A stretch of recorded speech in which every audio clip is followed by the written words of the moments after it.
ప్రభుత్వ ఆసుపత్రిలో ఎమ్మెల్యే వాకిటి శ్రీహరి ఆకస్మికంగా తనిఖీలు చేశారు.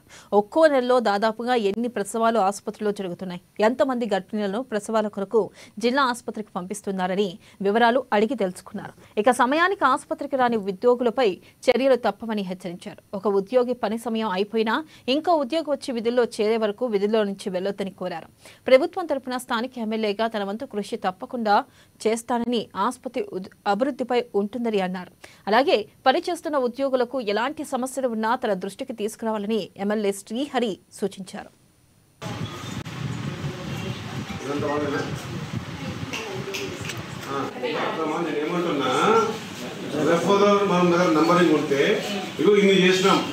బికాజ్ అసలు ఎంత మనం జాగ్రత్తగా ఉండాలంటే ఎందుకు చేసిన మన కారణం కూడా ఉండదు ఉండాలి.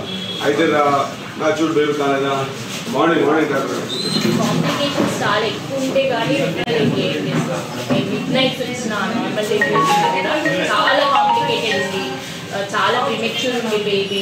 ఇక్కడ ఒకవేళ ఇద్దరు మదర్ కానీ బేబీ కానీ ఏమైనా రిస్క్ ఉంటే కానీ అప్పుడు కానీ మేము పంపట్లేదు. లేకుంటే ఇక్కడే మ్యాక్సిమం ట్రై చేస్తాం. ఇది ఓకే.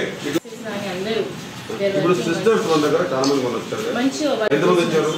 64 to 5 members ఉంటారు కదా. మొత్తం ఓవరాల్ ఎంతమంది అమ్మా? ఎంత?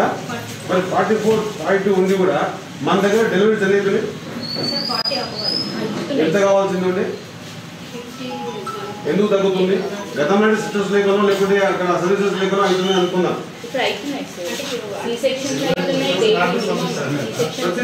కాంప్లైంట్ ఏంటంటే సార్ కొంత రూమర్ ఇప్పుడు పట్టించుకోండి, కానీ నిజాయితీగా ఏంటంటే 100% ఇక్కడ నుంచి రికమెండ్ చేస్తా ఉన్నాం.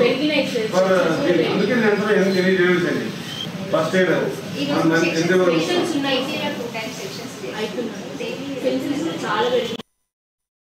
కేంద్ర